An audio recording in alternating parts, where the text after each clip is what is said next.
హల్లెలూయ.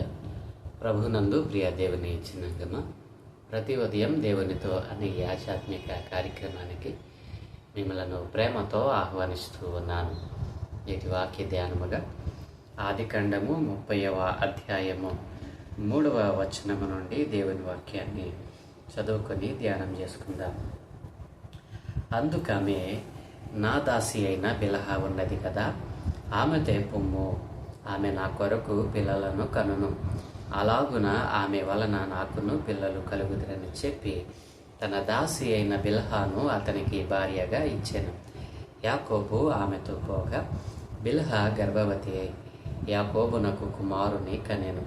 అప్పుడు రాహేలు, దేవుడు నాకు తీర్పు తీర్చెను, ఆయన నా మొరను విని నాకు కుమారుని దయచేసెను అనుకొని అతనికి దాను అని పేరు పెట్టెను. రాహేలు దాసి అయిన బిల్హా తిరిగి గర్భవతి అయి యాకోబునకు 2వ కుమారుని కనెను. అప్పుడు రాహేలు దేవుని కృప విషయమై నా అక్కతో పోరాడి గెలిచితిననుకొని అతనికి నఫ్తాలి అని పేరు పెట్టాను. లేయా తనకు కానుపు ఉడుగుట చూచి తన దాసి అయిన జిల్పాను తీసుకొని యాకోబునకు ఆమెను భార్యగా ఇచ్చాను. లేయా దాసి అయిన జిల్పా యాకోబునకు కుమారుని కనగా లేయా ఇది అదృష్టమే గదా అనుకొని అతనికి గాదు అను పేరు పెట్టాను. లేయా దాసి అయిన జిల్పా యాకోబునకు 2వ కుమారుని కనగా లేయా నేను భాగ్యవంతురాలను, స్త్రీలు నన్ను భాగ్యవతి అందురు గదా అని అతనికి ఆషేరు అని పేరు పెట్టాను. గోధుమల కోతకాలంలో రూబేను వెళ్ళి పొలములో పుత్రదాత వృక్షపు పండ్లు చూచి తన తల్లి అయిన లేయాకు తెచ్చి ఇచ్చాను. అప్పుడు రాహేలు, నీ కుమారుని పుత్రదాత వృక్షపు పండ్లలో కొన్ని నాకు దయచేయమని లేయతో అనగా, ఆమె, నా భర్తను తీసుకుంటేవే, అది చాలదా? ఇప్పుడు నా కుమారుని పుత్రదాత వృక్షపు పండ్లను తీసుకుందువా అని చెప్పాను. అందుకు రాహేలు, కాబట్టి నీ కుమారుని పుత్రదాత వృక్షపు పండ్ల నిమిత్తము అతడు ఈ రాత్రి నీతో శయనించునని చెప్పాను. సాయంకాలమందు యాకోబు పొలము నుండి వచ్చినప్పుడు లేయా అతనిని ఎదుర్కొనబోయి, నీవు నా యొద్దకు రావెలను, నా కుమారుని పుత్రదాత వృక్షపు పండ్లతో నిన్ను కొంటినని చెప్పాను. కాబట్టి అతడు ఆ రాత్రి ఆమెతో శయనించాను. దేవుడు లేయా మనవి వినెను గనుక ఆమె గర్భవతి యాకోబునకు 5వ కుమారుని కనెను. లేయా, నేను నా పెనిమిటికి నా దాసిని ఇచ్చినందున దేవుడు నాకు ప్రతిఫలము దయచేసాను అనుకొని అతనికి ఇశ్శాకారు అను పేరు పెట్టాను. లేయా మరలా గర్భవతి యాకోబునకు 6వ కుమారుని కనెను. అప్పుడు లేయా, దేవుడు మంచి బహుమతి నాకు దయచేసెను, నా పెనిమిటికి 6 కుమారులను కనియున్నాను గనుక అతడికను నాతో కాపురము చేయును అనుకొని అతనికి జెబూలూను అను పేరు పెట్టెను. ఆ తరువాత ఆమె కుమార్తెను కని ఆమెకు దీనా అను పేరు పెట్టెను. దేవుడు రాహేలును జ్ఞాపకం చేసుకొని ఆమె మనవి విని ఆమె గర్భము తెరిచెను. అప్పుడు ఆమె గర్భవతి అయి కుమారుని కని దేవుడు నా నింద తొలగించెననుకొనెను, మరియు ఆమె యెహోవా మరి ఒక కుమారుని నాకు దయచేయునుగాక అనుకొని అతనికి యేసేపు అని పేరు పెట్టాను. ఆమె ప్రభునందు ప్రియ దేవుని పిల్లలారా, చదవబడిన లేఖనము నిమిత్తమై ప్రార్థన చేద్దాం. మమ్మల్ని మిక్కిలిగా ప్రేమించుచున్న మా ప్రియ తండ్రి, గొప్ప దేవ, మీ ఘనమైన ఉన్నతమైన నామానికి స్తోత్రాలయ. ఏ మంచి లేని మా జీవితంలో మరొక నూతన దినాన్ని దయచేసినందుకే స్తోత్రాలు తండ్రి. ఈరోజు మేము ధ్యానం చేయటం కొరకు చదువుకున్న ఈ లేఖన భాగాన్ని మా కొరకు దీవించండి. ఈ లేఖన భాగముల నుండి కొన్ని ఆత్మీయ పాఠాలు మీరే మాకు బోధించి నేర్పించమని యేసయ్య పరిశుద్ధ నామమున ప్రార్థించి వేడుకుంటూ ఉన్నాము తండ్రి, ఆమేన్.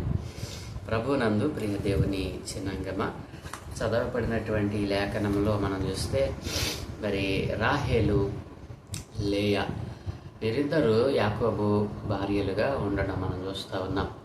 మరి లేయా ద్వేషింపబడటం, రాహేలు మరి తన భర్త అయిన యాకోబు చేత అమితముగా ప్రేమించబడడం మనం చూస్తూ ఉన్నాం.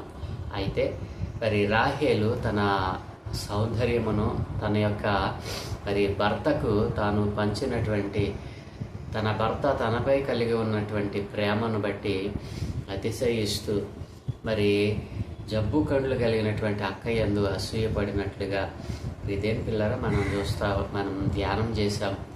అయితే ద్వేషింపబడినటువంటి అక్క అయిన లేయాను దేవుడు మరి దర్శించడం, ఆమె గర్భవతి అయి అప్పటికే మరి 4 కుమారులను ఆమె మరి యాకోబునకు కనినట్లుగా మనం ధ్యానం చేసాం. ఆ తరువాత మరి లేయా గర్భము ఒడిగినదిగా మనకు కనబడింది. ప్రిదేన్ పిల్లర ఆ తర్వాత రాహేలు యాకోబుతో మాట్లాడి మరి అక్కే అందు అసూయపడి మరి నాకు కుమారులను ఇస్తావా ఇవ్వవా, గర్భఫలం ఇస్తావా ఇవ్వవా అని యాకోబుతో మరి వాదులాడటం మనం చూసాం. ప్రిదేన్ పిల్లరా ఆ తర్వాత ఏం జరిగిందంటే రాహేలు ఈ రీతిగా యాకోబును మరి నాకు గర్భఫలం ఇమ్ము అని అడిగినప్పుడు రాహేలు మీద యాకోబు కోపపడతాం, మరి గద్దించటం మనం మరి నిన్నటి దినాన మనం ధ్యానం చేసాం. ఆ తరువాత రాహేలు ఏం చేసిందంటే తన తండ్రి తనకు దాసిగా ఇచ్చినటువంటి బిల్హాను, ప్రిదేన్ పిల్లరా దాసి అయిన బిల్హాను మరి యాకోబునకు భార్యగా ఇచ్చినప్పుడు ఆమె అతనికి 2 కుమారులను కంటది. ఆ తరువాత లేయా కూడా తన చెల్లి అయినటువంటి రాహేలు తన దాసి అయినటువంటి బిల్హాను యాకోబునకు భార్యగా ఇవ్వడం చూసి లేయా కూడా తన దాసి అయినటువంటి మరి జిల్ఫాను మరి యాకోబునకు భార్యగా ఇవ్వడం చూస్తూ ఉన్నాం. ప్రిదేన్ పిల్లలారా ఇదేమిటి, మరి యాకోబుకు రాహేలు లేయా 2 భార్యలు ఉండగా మరి ఇంతమంది భార్యలను మరి దాసీలను కూడా వివాహం చేసుకోవడం ఏమిటి అని మనం ఆలోచన చేస్తే ఆనాటి కాలంలో మరి ఈ రీతిగా గర్భము ఒడిగినటువంటి పరిస్థితి, మరి ఆనాటి కాలంలో మరి ఆ యొక్క ఆచారాన్ని బట్టి వారు దానిని కొనసాగించేవారు. ప్రిదేన్ పిల్లరా ఇది దేవుని చిత్తము వలన జరిగినటువంటి కార్యములు కాదు. అబ్రహాము జీవితంలో కూడా మనం చూడొచ్చు. శారా మరి దాసి అయినటువంటి మరి హాగర్ను అబ్రహాముకు భార్యగా ఇవ్వటం మనం చూస్తూ ఉన్నాం. ప్రిదేన్ పిల్లరా అది దేవుని చిత్తమని దేవుని యొక్క లేఖనములు ఎక్కడా వ్రాయబడలేదు, కానీ ఆనాటి కాలంలో అది పరిపాటిగా సాగింది. ప్రిదేన్ పిల్లరా భార్య ఒకవేళ గొడ్రాలై పిల్లలు కననిదే అయితే మరి ఆ కారణాన్ని బట్టి వారికి ఉన్నటువంటి వెసులుబాటును బట్టి అలాగున వారు ప్రవర్తించేవారు. ప్రిదేన్ పిల్లరా మరి ఈరోజు ఈనాటి కాలంలో అలా ప్రవర్తించడానికి అవకాశం ఉందా అని అంటే అప్పుడే దేవుడు దానికి ఆమోదాన్ని తెలపలేదు. దేవుడు వాటిని ఆయన ఎంకరేజ్ చేయలేదు. బైబిల్ దేవుడు ఎంత స్పష్టముగా మరి పరిశుద్ధముగా తన గ్రంథంలో ఈ యొక్క మాటలు లిఖింపజేశారు అని అంటే ఇలాంటి అక్రమము జరగకూడదు అని మరి మనకు దృష్టాంతములుగా ఉండినట్లుగా ప్రతి చిన్న విషయాన్ని కూడా దేవుడు గ్రంథస్థం చేయించారు. ఎంత గొప్ప దేవుడండి నా ప్రియ దేవుని పిల్లలారా. అజ్ఞానముతో చాలామంది ఇటు వాటిని మరి మాట్లాడుతూ మరి బైబిల్ దేవుడు మరి ఒక్కొక్కళ్ళకే ఇంతమంది భార్యల అని చెప్పి బహుభార్యత్వం అనేటువంటిది బైబిల్ దేవుడు ప్రోత్సహించాడు అని మరి చాలా తప్పుగా దానిని విశ్లేషించడం మనం చూస్తూ ఉన్నాం. విదేన్ పిల్లలు ఎక్కడ దేవుడు మరి ఇట్టి వాటిని ఆయన ప్రోత్సహించినట్లుగా ఒక్కనికే మరి అనేక మంది భార్యలు ఉండునట్లుగా ఆయన కూడా ఇష్టపడినట్లుగా ఎక్కడ మనం చూడం. నా ప్రియ దేవుని పిల్లలారా మరి ఎందుకు వీటిని ఆయన గ్రంథస్థం చేయించాడు అనంటే ఇట్టి వాటిని ఎక్కడ కూడా ఆయన మరి ఎంకరేజ్ చేయలేదు, ప్రోత్సహించలేదు. ఇది ఆనాటి మనుషులలో ఉన్నటువంటి ఆ క్రమం చొప్పున వారు ప్రవర్తించారే తప్ప మరి ఎక్కడ బైబిల్ దేవుడు దీనిని మరి ప్రోత్సహించినట్లుగా మనం చూడం.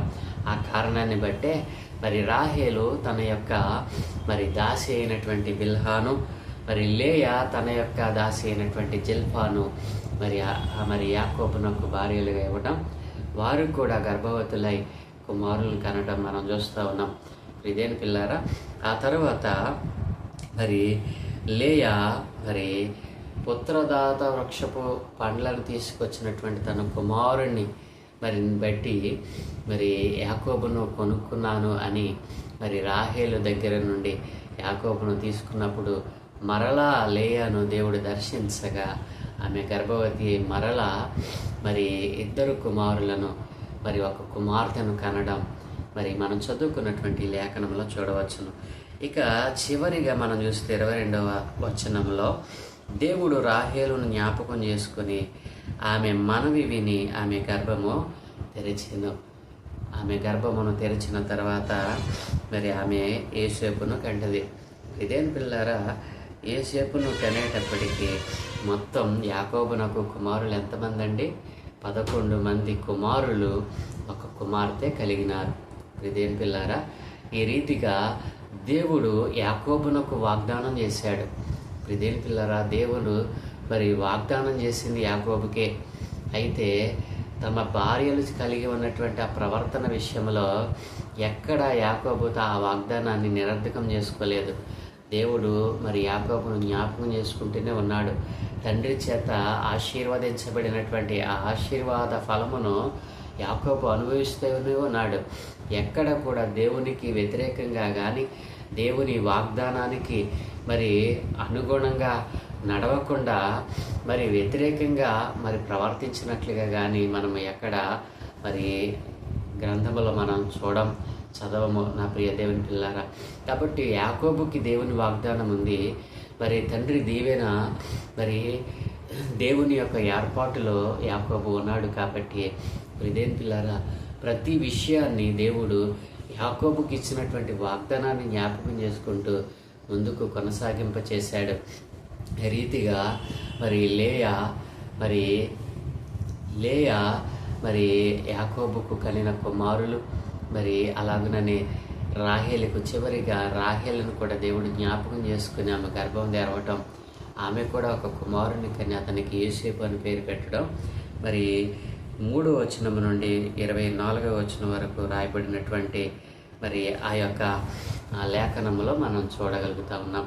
మరి దేవుని పిల్లరా, వీరు పోటాపోటీగా తమ యొక్క దాసీలను మరి తన భర్త అయిన రాహేలుకు ఇవ్వడం, పెళ్లి చేయడం, మరి వారి ద్వారా పిల్లలను కానీ ఆ పిల్లలు మా పిల్లలుగా వారు భావించటం. నా ప్రియ దేవుని పిల్లరా, ఆనాటి కాలంలో ఉన్నటువంటి ఆ యొక్క రాహేలు మరి లేయా వారిద్దరి జీవితాలు మనం పరిశీలన చేసినప్పుడు నా ప్రియ దేవుని పిల్లలారా, మరి లేయా అంటది కదా, మరి రాహేలు రూబేను పుత్రదాత వృక్ష పండ్లను తీసుకుని రావడం రాహేలు చూసి నీ పుత్రుని యొక్క మరి పుత్రదాత వృక్షపు పండ్లలో కొన్ని నాకు ఇయ్యి, మరి వాటిని బట్టి ఈరోజు నా భర్త నీ దగ్గరికి వస్తాడు అని మాట్లాడడం మనం చూస్తూ ఉన్నాం. ఇదేం పిల్లారా, అంటే ఇక్కడ మనం అర్థం చేసుకోవాల్సింది ఏమిటంటే మరి రాహేలును యాకోబు ఎంతగా ప్రేమించాడో, లేయాను ఎంతగా ద్వేషిస్తూ వచ్చాడో ఆ మాటలను బట్టి మనం జ్ఞాపకం చేసుకోవచ్చు. ఇదేం పిల్లారా, ఈ లోకంలో ద్వేషింపబడుతున్నావా? అయితే దేవుని యొక్క కనుదృష్టి నీ మీద ఉందని, దేవుని కనికరము, దేవుని యొక్క కృప నీ మీద ఉందని నీవు గ్రహించగలగాలి. మరి ఎవరు ద్వేషింపబడతారో వారు దేవునికి ఇష్టలుగా మారిపోతారు. కాబట్టి ద్వేషింపబడ్డాను అని మరి ఈ లోకములో మరి కృంగిపోతూ మరి కృషించిపోతూ దేవుని ఏర్పాటు నుండి పక్కకు తొలగకుండా లేయా అలాగునని ద్వేషింపబడిన భర్త ప్రేమను పొందుకోవాలని నిరీక్షణతో ఓపికతో మరి ఎదురు చూసింది. ఆ కారణాన్ని బట్టి మరి తన చెల్లెలైనటువంటి రాహేలు కంటే లేయా మరి ఆశీర్వదింపబడిన దానిగా యాకోబుకు కుమారులను కన్నట్లుగా మనం చూడవచ్చును. నా ప్రియ దేవుని పిల్లారా, చివరిగా దేవుడు రాహేలు యొక్క మరి ఆ పరిస్థితిని గమనించి తనలో తగ్గింపును మరి లేయాను, తన అక్క అయిన లేయాను దేవుడు ఎంతగా ఆశీర్వదించాడో ఆ ఆశీర్వాదాన్ని చూసినటువంటి రాహేలు మరి చివరిగా తాను తగ్గించుకున్న తరువాత మరి తన అక్కపై తనకున్న ద్వేషాన్ని విడిచిపెట్టి దేవుడు ఆశీర్వదించిన కారణాన్ని జ్ఞాపకం చేసుకొని దేవునికి మొరపెట్టినప్పుడు రాహేలు గర్భం కూడా దేవుడు తెరిచాడు. ఎప్పుడు ఇది సాధ్యమైంది అని అంటే, మన హృదయంలో ఎదుటివాని మీద ద్వేషం ఉంచుకొని పైకి మరి నవ్వుతూ మాట్లాడినప్పుడు, నవ్వుతూ పలకరిస్తూ, నవ్వుతూ మరి మనము నటించినప్పుడు అది దేవునికి ఇష్టమైన కార్యం కానే కాదు. ఎప్పుడు దేవుని యొక్క కృప కనికరం మన మీదకి వస్తుంది అని అంటే, మనము తగ్గించుకున్నప్పుడు, మరి ఎదుటివాని మీద మనకున్న ద్వేషాన్ని, ఈర్ష్యను, శత్రుత్వ భావాన్ని మనం విడిచిపెట్టినప్పుడు, పరిపూర్ణముగా వారిని మనం ప్రేమించగలిగినప్పుడు, వారిని కూడా తక్కువ చేయకుండా వారు కూడా మనతో సమానులే అని మనం భావించినప్పుడు దేవుని యొక్క పరిపూర్ణమైన ఆశీర్వాదం మనం పొందుకుంటాం. నా ప్రియ దేవుని పిల్లారా, 3 నుండి 24 వచనాల్లో మనం చూస్తే, మరి లేయా అంటది కదా, నా భర్తను తీసుకొంటివే అది చాలదా, ఇప్పుడు నా కుమారుని పుత్రదాత వృక్షపు పండ్లను కూడా తీసుకుందువా అని మరి రాహేలుతో అన్నప్పుడు, దేవుని పిల్లలు ఎంత శోభ లేయా అనుభవించి ఉంటుంది. మరి పిల్లలను కన్నప్పటికీ యాకోబు చేత, మరి రాహేలును బట్టి యాకోబు చేత మరి ఆమె మరి ఎడం చేయబడి వచ్చింది. ఆ కారణాన్ని బట్టి ఎంత శోధన అనుభవించి ఉంటుంది, ఎంత బాధ అనుభవించి ఉంటుందో. ఇదేమిటి, నా భర్తకు నేను పిల్లలు కన్నా నన్ను మరి ఎడం పెడతా ఉన్నాడే అని ఎంత వేదన చెంది ఉంటుందో. నా ప్రియదేవుని పిల్లరా, వేదన చెందిన లేయా యొక్క మరి పరిస్థితిని దేవుడు మరి చూశాడు. కానీ మరి అమితంగా ప్రేమింపబడినటువంటి రాహేలు జీవితాన్ని దేవుడు మరి పట్టించుకోలేదు. ఇదేమిటి, పక్షపాతమా అని మనం అనుకుంటే అది ఎంత మాత్రమును కాదు. ఎవరిలో అయితే గర్వమో అతిశయం ఉంటుందో వారిలో ఉన్న దానిని విడిచిపెట్టి, ఆ గర్వాన్ని అతిశయాన్ని విడిచిపెట్టి దేవునితో మనలను మనం మరి తగ్గించుకున్నప్పుడు, దేవునిలో మనలను మనం తగ్గించుకున్నప్పుడు దేవుడు మనల్ని చూస్తాడు. తప్పకుండా ఆయన ఆశీర్వాదాలు పొందుకుంటాం. నా ప్రియదేవుని పిల్లారా, ఈరోజు మరి రాహేలు లేయా జీవితంలో నుండి వారు కలిగి ఉన్నటువంటి మనస్సులను మనం జ్ఞాపకం చేసుకున్నప్పుడు, మరి ఎవరి మనస్సు ఎలా ఉన్నదో, ఎవరిని దేవుడు జ్ఞాపకం చేసుకున్నాడో మనం అర్థం చేసుకోవచ్చు. కాబట్టి నా ప్రియ దేవుని పిల్లలారా, మరి లేయా రాహేలు జీవితాలలో నుండి మరి మనం కొన్ని పాఠాలు దేవుడు మనకు నేర్పిస్తూ వస్తూ ఉన్నాడు. కాబట్టి మనము ద్వేషింపబడతా ఉన్నామని మనలను మనమే మరి కృంగదీసుకొనకుండా ఆ విషయాన్ని దేవునికి విడిచిపెట్టినప్పుడు దేవుడే కలుగజేసుకుంటాడు. మరి ప్రేమింపబడుతున్నానని చెప్పి మనలను మనం హెచ్చించుకుంటే మరి ఆ యొక్క దేవుని యొక్క ఏర్పాటులో నుండి మనం తొలగిపోగలం. కాబట్టి ఏ రీతిగా మనం ఈ లోకంలో జీవిస్తూ ఉన్నాం? ఎదుటివారిని ప్రేమించేవారిగా ఉంటున్నామా? ఎదుటివారు మన పట్ల కలిగి ఉన్న ప్రేమను బట్టి మనలను మనము హెచ్చించుకుంటూ ఉన్నామా? మనలో ఏ రకమైనటువంటి భక్తి జీవితం ఉండాలో రాహేలు మరి లేయా జీవితంలో నుండి మనం మరికొన్ని పాఠాలు వచ్చే పాఠం నేర్చుకుందాం. దేవుడు ఈ మాటలను దీవించునుగాక. ఆమేన్. దయగలిగిన మా ప్రియ పరలోకపు తండ్రి, గొప్ప దేవ, ఘనమైన ఉన్నతమైన మనకి స్తోత్రాలయ్యా. ఇదిగో తండ్రి, ఈరోజు లేయా రాహేలు జీవితంలో నుండి అయ్యా కొన్ని మాటలు మీరు మాకు బోధించారు, నేర్పించారు. అవును తండ్రి, ఎవరు ద్వేషింపబడతారో వారిని బట్టి నాయన అయ్యా నీవు నీ కార్యమును జరిగించి ఉండగా, ఇదిగో లేయా ద్వేషింపబడగా నీవు జ్ఞాపకం చేసుకున్నావు. రాహేలు అమితంగా ప్రేమించబడింది, కానీ గొడ్రాలిగా మిగిలిపోయింది నాయన. ఇదిగో తండ్రి, రాహేలు తన అక్కయ్యన లేయాను చూసి అసూయపడింది నాయన. ఎప్పుడైతే తన మనస్సులో ఉన్న అసూయ ద్వేషమును నాయనా ఇదిగో లేయాకు మీరిచ్చిన ఆ ఆశీర్వాదాన్ని, ఆ గర్భఫలము బట్టి నాయన తన్ను తాను తగ్గించుకొని నీ దగ్గర అయినా మొరపెట్టి ఉన్నదో అయ్యా, పరిపూర్ణంగా నీపైన ఆనుకున్నదో ద్వేషమును అసూయను విడిచిపెట్టి అయ్యా నీకు మొరపెట్టినప్పుడు రాహేలును కూడా జ్ఞాపకం చేసుకున్నాం. గొప్ప దేవానికి వందనాలు. ఈ రోజున మేము మమ్మలను ప్రేమిస్తున్న వారిని బట్టి, మాకున్న నైనా స్థితిని బట్టి మేము హెచ్చిపోతూ ఉన్నామేమో. అలాంటి మనస్సు నైనా మాలో ఎవరిలో ఉన్న అట్టి మనస్సును మాలో నుండి తీసివేసి అందరూ సమానమే అని, అందరినీ దేవుడు ప్రేమిస్తున్నట్లుగా మేము కూడా అందరినీ ప్రేమించేవారిగా మీ పట్లనైనా ఇదిగో తండ్రి నిష్కల్మషమైనటువంటి నాయన ప్రవర్తన కలిగిన వారమై నైనా ఇదిగో తండ్రి మమ్మలను మేము హెచ్చించుకొనకుండా మీ దగ్గర తగ్గించుకుంటూ మీరిచ్చే ఆశీర్వాదములను బహుమతులను తీసుకునేవారిగా మమ్మలను నాయన అనేక మందిని ఈ లోకంలో ఉన్నటువంటి ప్రతి బిడ్డను మీ చేతులకు అప్పగిస్తూ ఈ దినమే చేయు పనులన్నిటి మీద మీకు అనుదృష్టి ఉంచి మీ దోతల కాపుదలను అనుగ్రహించి మీరే మహిమ పొందుకోమని యేసయ్య పరిశుద్ధ నామమున ప్రార్థించి వేడుకుంటూ ఉన్నాము తండ్రి. ఆమేన్, ఆమేన్, ఆమేన్.